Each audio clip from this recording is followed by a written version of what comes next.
Hai sahabat PUPR, kembali bersama dengan Saskia dalam program Ruang Bincang.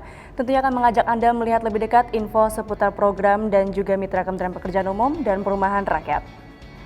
Sahabat PUPR, tahukah Anda dengan Hari Habitat Dunia atau HHD?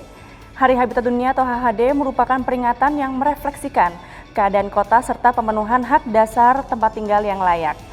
HHD diperingati setiap tahunnya pada Senin pertama bulan Oktober dengan mengusung tema Housing for All, a Better Urban Future atau kota yang lebih sehat dan layak huni. Kita akan berbincang sejauh apa Kementerian PUPR telah melakukan pengembangan wilayah khususnya yang sejalan dengan program dari Hari Habitat Dunia. Untuk itu telah hadir bersama dengan saya pada kesempatan ini Kepala Badan Pengembangan Infrastruktur Wilayah Bapak Dr. Hadi Sucahyono. Halo Pak Hadi. Halo, selamat siang Saskia. Gimana nih Pak kabarnya hari ini Pak? Alhamdulillah sehat ya, mudah-mudahan sehat semua ya sahabat PUPR, mudah-mudahan sehat semua. Pak mungkin bisa sapa dulu Pak teman-teman Ya. PUPR yang saat ini sedang menyaksikan. Oke, selamat siang sahabat PUPR semuanya. Ini kita berbincang sejenak di sini dalam rangka peringatan Hari Habitat Dunia. Saya kira semua bisa berpartisipasi ya, generasi muda PUPR untuk memperingati Hari Habitat Dunia ini. Terima kasih. Baik, terima kasih Pak Hadi.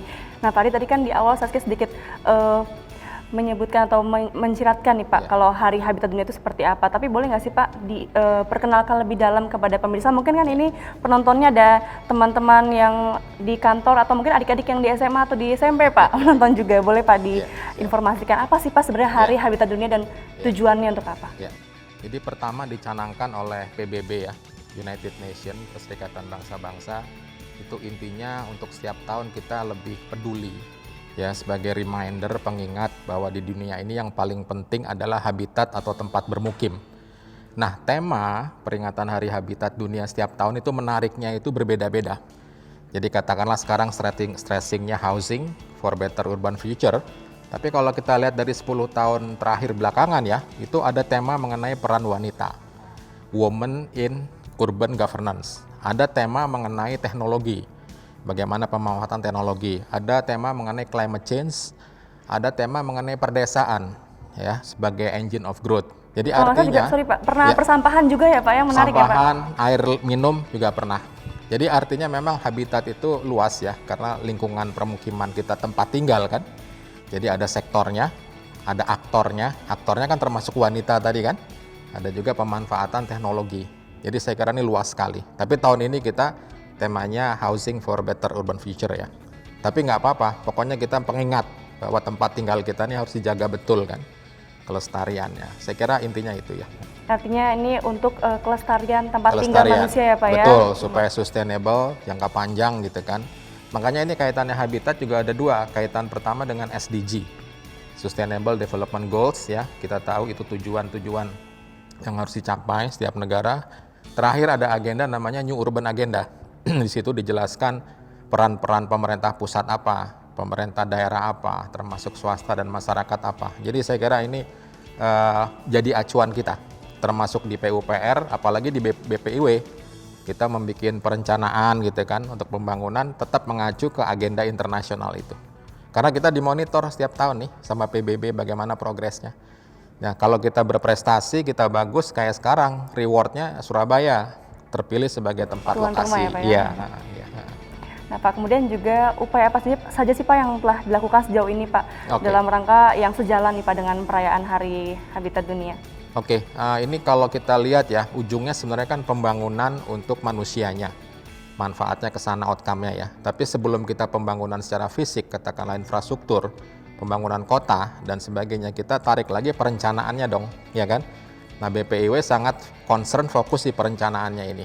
Bagaimana perencanaan yang bisa mengantar pembangunan nanti secara berkelanjutan, jadi sustainable. Nah, perencanaan bagaimana? Perencanaannya itu yang pertama adalah dia komprehensif ya, terdiri dari berbagai sektor. Minimal kita mengcover sektor PUPR, ada mengcover infrastruktur sumber daya air ya, bina marga, jalan, cipta karya dan perumahan. Komprehensif lain adalah temanya. Tadi saya sampaikan kita tidak boleh hanya fokus di perkotaan aja, tapi juga perdesaannya gimana? Juga ya, Pak, ya. Kawasan perbatasan gimana, gitu kan? Kemudian kawasan pariwisata gimana? Kawasan industri gimana? Nah, BPIW di sini menyiapkan perencanaan-perencanaan ini yang komprehensif tadi, Tidak hanya dari segi sektornya, tapi juga multi aktor juga, karena kita melibatkan berbagai kementerian, koordinasi dengan Bappenas, pariwisata, perindustrian, perhubungan, perdesaan, tapi juga tadi temanya banyak. Satu lagi adalah komprehensifnya pendanaannya. Nah, BPIW ini menggali perencanaan itu juga yang komprehensif sumber dananya. Jadi jangan sampai semua mengandalkan APBN, tapi juga ada APBD-nya, ada swasta, masyarakat, dan mungkin juga ada bantuan luar negeri dan sebagainya. Berbagai stakeholder siapa ya? Betul, jadi komprehensif itu banyak pengertiannya ya, seperti itu. Nah, ini tanggung jawab BPIW di situ. Nah Pak, berbicara tentang pembangunan kota, tentunya kan akan ada banyak rintangan nih Pak yang dihadapi. Nah, boleh nggak sih Pak di-share apa sih Pak tantangan dalam pembangunan perkotaan di Indonesia, baik di perkotaan maupun tadi yang Bapak sampaikan di perdesaan? Ini menarik ya, kalau yang pertama yang kita tidak bisa hindari itu yang namanya urbanisasi. Ini masalah global, tidak hanya Indonesia, tapi semua negara mengalami. Jadi intinya urbanisasi tidak dapat kita hindari. Tapi bagaimana kita mengelola atau memanage ini. Urbanisasi artinya penduduk di perkotaan semakin banyak. Angka menunjukkan sekarang 56%, 57% itu penduduk di perkotaan. Nanti bahkan diprediksi tahun 2035 sampai 70% perkotaan.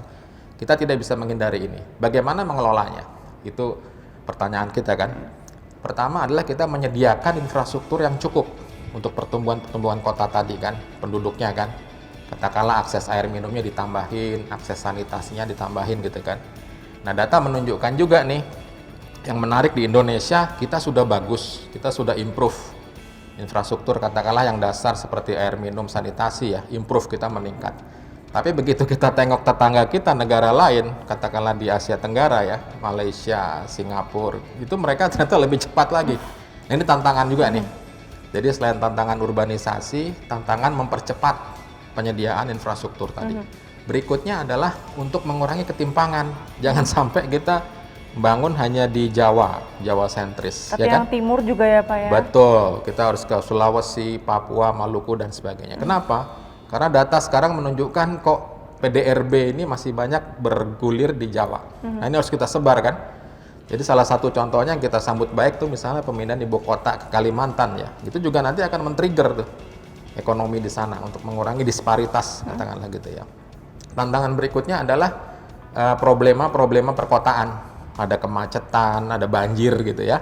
Nah, ini juga BPIW berperan merencanakan dong ya kawasan, kota ataupun wilayah untuk menjawab tantangan-tantangan seperti ini ya. Hal lain adalah sama urban sprawling ya, bahwa kota kadang-kadang melebar tapi tidak dikelola dengan baik. Nah, ini juga kita merencanakan harus bisa tidak hanya kotanya tapi desanya. Karena kadang-kadang akar urbanisasi juga mungkin di desa ini yang menekan mereka ke kota kan. Tapi kalau kita juga kembangkan desanya, itu mengurangi itu urbanisasi tadi gitu. Kompleks sekali ya Pak ya? Ya, itu tadi. Makanya BPIW menyiapkan ya perencanaan kotanya, metropolitannya, tapi desanya juga disiapin. Perbatasan juga disiapin dan sebagainya. Untuk menyebar tadi kan. Baik. Pak, sebenarnya kemana sih Pak arah dari tujuan pembangunan infrastruktur baik di perkotaan maupun perdesaan, juga dengan pengembangan wilayah itu sendiri Pak? Ya. Nah, ini menarik. Acuan pertama kita kalau di Indonesia RPJMN. Ya, itu kan kita digariskan 5 tahun ke depan sampai 2024 mau kemana lokasinya, kemudian apa yang mau dibangun. Jadi acuan kita pertama RPJMN. Nah, di situ menarik, di RPJMN disebutkan adalah per pulau itu juga sudah digariskan, katakanlah Maluku sebagai lumbung ikan nasional gitu kan, Nusa Tenggara sebagai potensi pariwisata dan sebagainya. Jadi arahan-arahan per pulau ini juga kita jadikan acuan. Arahan lainnya di RPJMN adalah mengenai percepatan sektor tadi.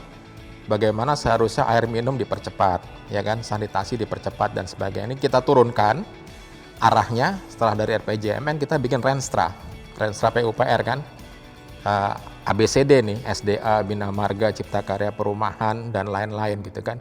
Nah, Renstra ini juga memberi arahan ke depan. 5 tahun ini kita mau mencapai apa? Katakanlah di segi SDA kita menyelesaikan 61 bendungan gitu kan. Di segi Bina Marga kita akan membangun baru 2.500 km jalan tol gitu kan. Nah, ini turun nih arahan-arahan tadi. Nah, arahan ini akhirnya memberikan acuan lokasi sama kita sama target tadi.